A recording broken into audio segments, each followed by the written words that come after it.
Selamat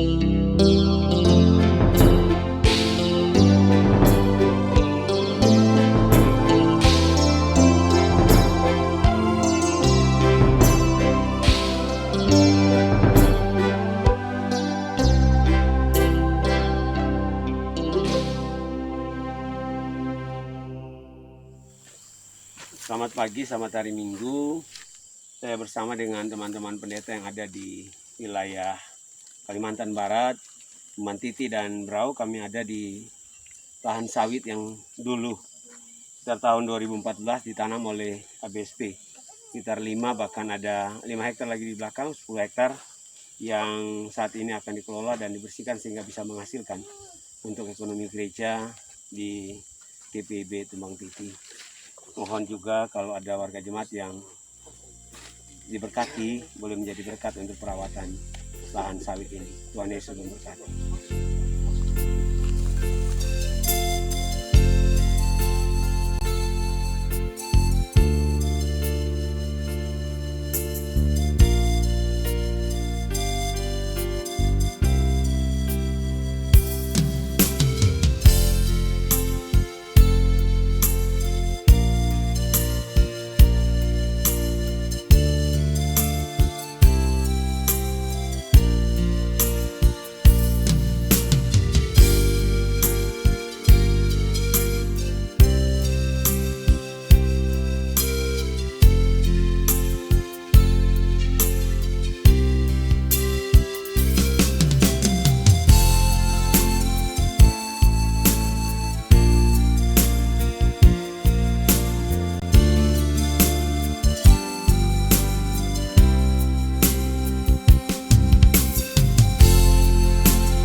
Shalom, selamat pagi Bapak Ibu, Saudara-saudariku yang terkasih dimanapun kita berada. Kembali lagi dalam program Morning Call bersama saya Pendeta Arif Deorina Tambunan Southsley. Mau mengajak Bapak Ibu, Saudara-saudari terkasih untuk membaca dan merenungkan kebenaran firman Tuhan sebelum kita melakukan berbagai aktivitas di minggu kerja yang baru ini. Namun sebelum kita membaca dan merenungkannya, mari kita satu di dalam doa, kita berdoa. Ya Allah Bapa yang bertata dalam kerajaan sorga, puji dan syukur kami panjatkan kehadirat Tuhan karena begitu baik Tuhan dalam kehidupan kami. Sepanjang malam Tuhan telah memberkati tidur kami dan kemudian Tuhan mengizinkan kami menikmati hari yang baru di pagi hari ini ya Bapa.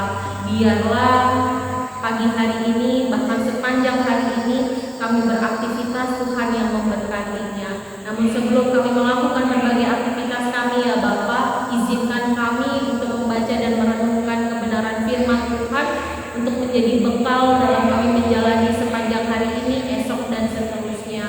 Oleh sebab itu ya Bapa, kami memerlukan kuat kuasa Roh Kudus-Mu untuk membimbing kami, menuntut kami, bukan saja untuk mengerti dan memahami, namun terlebih lagi untuk melakukan kebenaran firman Tuhan di dalam kehidupan kami hari lepas hari.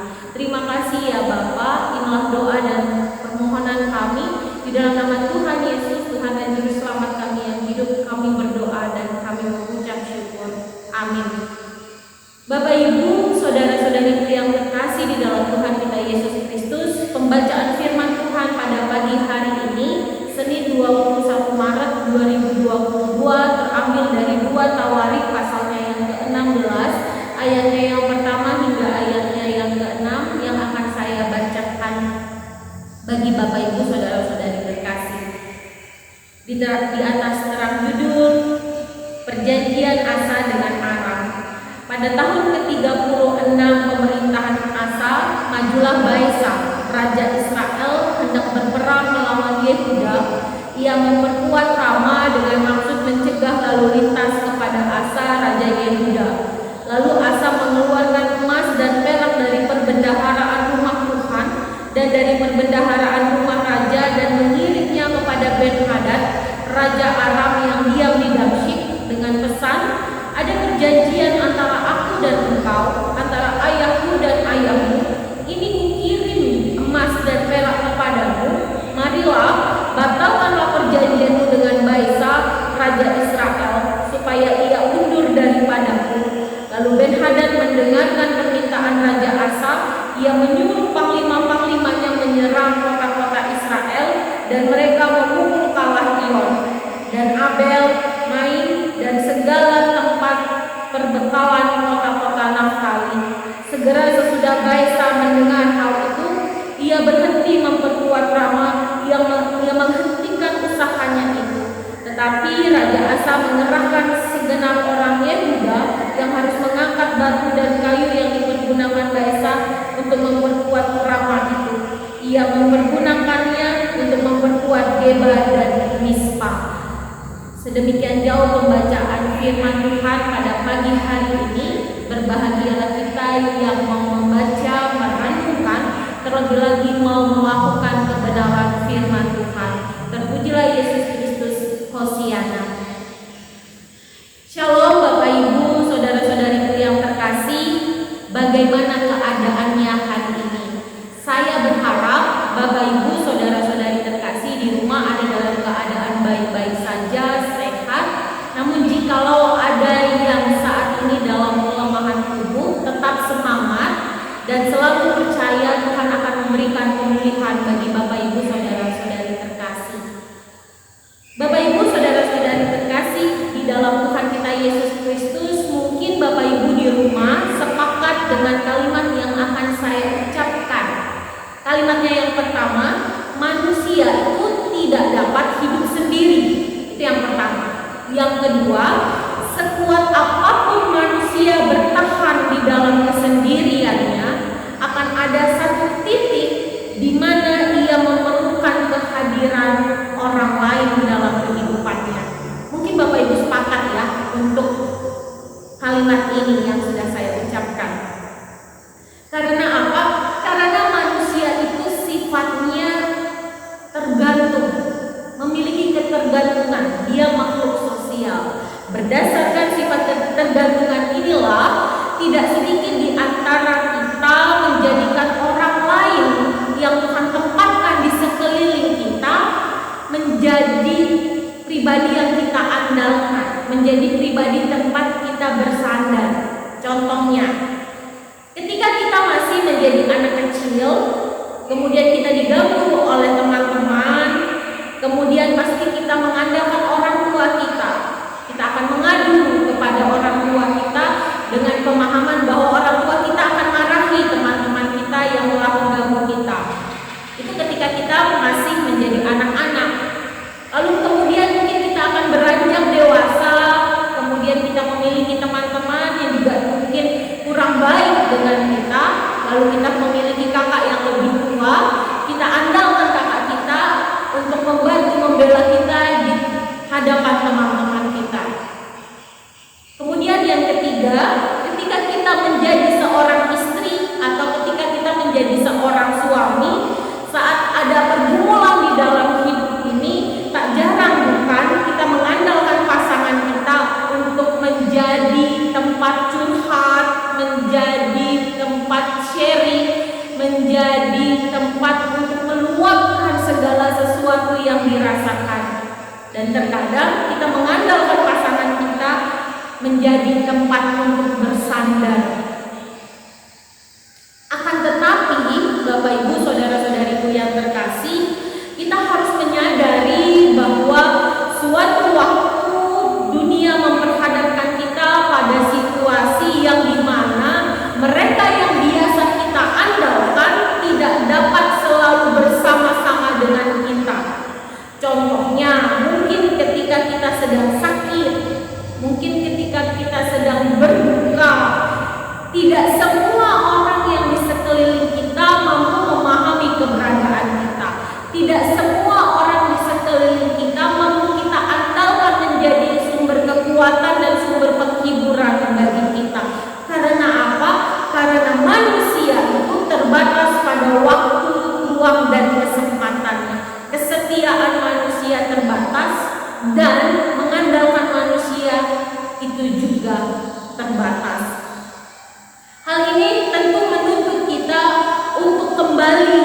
kepada Allah, sang pribadi yang dapat diandalkan kapanpun dan dimanapun.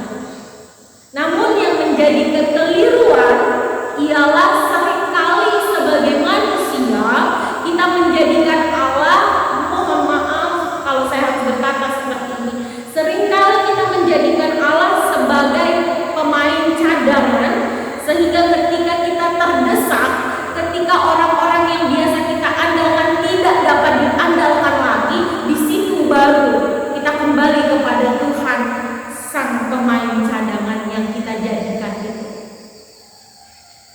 Bapak Ibu, saudara-saudariku yang terkasih, hal inilah yang dilakukan oleh Raja Asa di tahun-tahun terakhir kepemimpinannya, di mana ketika Raja Asa mendapatkan ancaman dari Baesa, Raja Israel Utara, yang hendak menyerang Yehuda dengan cara menghalangi lalu lintas perekonomian Yehuda. Menghadapi kondisi seperti ini, Raja Asa mengambil satu kebijakan. Apa kebijakannya? Dia mengambil kebijakan untuk bekerja sama dengan Ben-Hadad, raja dari kerajaan Aram.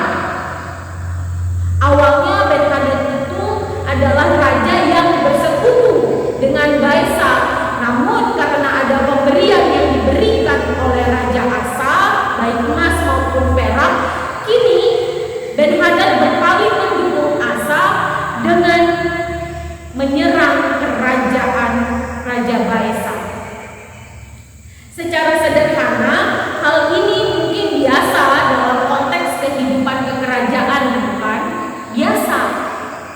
Biasa aja gitu. Namun jika kita melihat dengan kacamata iman, Bapak Ibu, saudara-saudariku yang terkasih, bahwa kebijakan, cara dan pola kepemimpinan Raja Asa yang sebelumnya terkenal sebagai pribadi yang taat dan takut akan Tuhan, tidak mencerminkan jiwa kepemimpinan yang mengandalkan Tuhan. Dalam kekhawatirannya, dalam pergumulannya, Asa bukannya datang kepada Allah, melainkan memohon pertolongan kepada Raja Ben-Hadad. Disinilah letak kesalahan Raja Asa dalam tahun-tahun terakhir kepemimpinannya.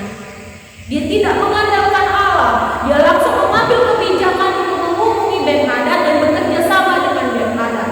Dia lebih mengandalkan manusia daripada Allah yang memiliki kehidupannya. Ada peribahasa seperti ini: semakin tua semakin matang, semakin tua buah semakin manis rasanya. Namun rasanya ungkapan itu tidak pas ya untuk seorang raja yang bernama Asa ini, yang dimana semakin akhir masa pelayanannya bukan semakin mencitrakan hal-hal yang baik, bukan mewariskan atau memberikan kenang-kenangan untuk semakin taat kepada Allah, namun semakin jauh daripada Allah karena sikapnya yang tidak mengandalkan Allah.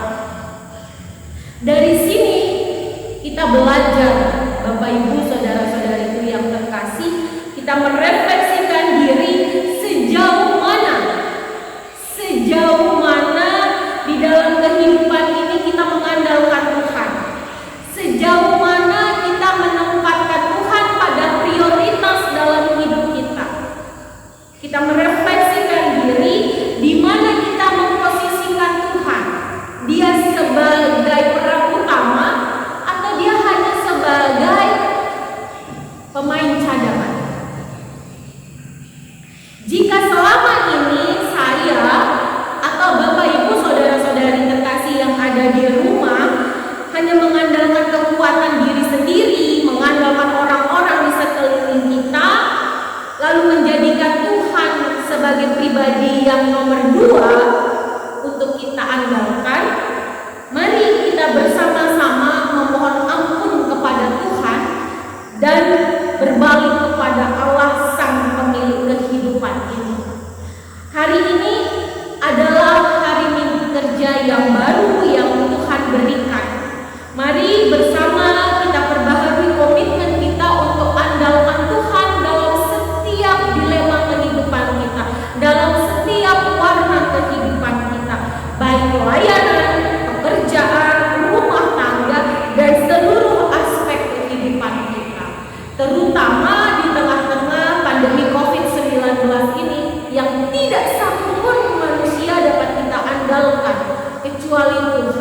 Tidak ada satu manusia pun yang akan tahu kapan pandemi ini selesai. Oleh sebab itu, mari dalam situasi seperti ini kita terus menjadikan Allah prioritas, menjadikan Allah satu-satunya pribadi yang dapat kita andalkan. Tidak ada kata terlambat, Bapak Ibu Saudara-saudariku, selagi nafas kehidupan masih menjadi bagian dalam kehidupan kita. Selamat mengandalkan Tuhan dalam hari-hari yang Tuhan anugerahkan. Tuhan Yesus memberkati. Amin. Bapak Ibu, jemaat, saudara-saudariku yang terkasih dimanapun kita berada, setelah kita membaca dan merenungkan kebenaran firman Tuhan, mari kita satu di dalam doa. Kita berdoa. Sungguh kami mengucap syukur ya Allah ketika kami memiliki Allah yang baik seperti Engkau. Engkau selalu setia di dalam ketidaksetiaan kami. Kami seringkali mengandalkan kekuatan kami. Kami seringkali mengandalkan kehadiran orang lain untuk menopang dan menolong kami. Padahal kami tahu bahwa Engkau yang memiliki kehidupan kami. Engkau pencipta dunia ini. Maka seharusnya kami mengandalkan Engkau dalam seluruh aspek kehidupan kami. Jika ada di dalam menjalani kehidupan ini hal-hal yang tidak berkenan di hadapan Tuhan, kami mohon ampun ya Bapa. Kami mau belajar dari Raja Asa untuk tidak mengandalkan manusia. Kami mau mengandalkan Tuhan dalam kehidupan kami hari lepas hari. Apapun yang kami lakukan, apapun yang kami rasakan, apapun yang kami alami, kiranya kami terus mengandalkan Tuhan dalam kehidupan kami ini. Ya Allah Bapa yang bertata dalam kerajaan sorga, terima kasih untuk hari baru, minggu kerja baru yang Tuhan karuniakan bagi kami. Biarlah di pagi hari ini menjadi awal kami melakukan berbagai aktivitas. Tuhan Yesus yang menuntun dan memberkati kami.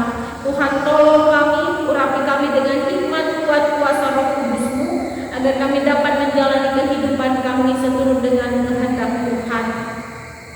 Pada pagi hari ini bersama-sama kami mau berdoa untuk kehidupan kami semua ya Bapa yang mengikuti ibadah perenungan morning call pada hari ini. Biarlah setiap kami yang membaca, merenungkan dan mendengarkan kebenaran firman Tuhan, Tuhan semakin kuatkan iman percaya kami. Kami mau berdoa bagi mereka yang saat ini mungkin ada dalam kelemahan tubuh, mereka yang sedang isoman. Mari Tuhan, Engkau yang hadir sebagai tabib di atas segala tabib, dokter di atas segala dokter, biarlah Engkau yang memberikan kesembuhan, kesehatan, kekuatan dan pemulihan, baik melalui kehadiran keluarga, makanan, minuman, bahkan vitamin yang boleh dikonsumsi setiap anak-anak Tuhan. Kami juga mau berdoa ya Bapa bagi setiap kehidupan persekutuan pelayanan kami dimanapun kami berada. Biarlah kehadiran kami sebagai pribadi yang diberkati, kami juga boleh menjadi berkat dalam tugas panggilan dan keputusan yang Tuhan berikan. Ya Bapa yang baik, Bapa yang sangat-sangat baik, di pagi hari ini kami juga datang kepadamu. Kami mohon untuk campur tangan Tuhan memberkati bumi kami yang kami cintai, yang kami kasihi, yang boleh kami pakai sebagai tempat kami tinggal. Tuhan tahu apa yang kami alami saat ini. Pandemi masih menjadi pergumulan kami bersama. Biarlah Engkau yang memperbaharui bumi kami, Engkau yang memberikan kesehatan dan kekuatan, Engkau yang boleh menghilangkan sakit penyakit ini dari kehidupan kami, sehingga kami boleh menjalani kehidupan ini dengan baik, dengan seturut dan kehendak Tuhan ya Bapa. Tuhan, kami juga mau berdoa bagi seluruh pelayan-pelayan Tuhan, baik diakon, penatua, para pendeta, dalam mereka menjalani tugas mereka di tempat masing-masing. Tuhan juga yang memberkati mereka senantiasa ya Bapa. Kami mau berdoa untuk seluruh program kerja GPIB secara menyeluruh di kota maupun di Pospolkes. Biarlah hormat dan kemuliaan nama Tuhan boleh kami persembahkan sebagai satu persekutuan ya Bapa. Kami mau berdoa bagi bangsa dan negara kami, pemimpin-pemimpin kami, tenaga medis,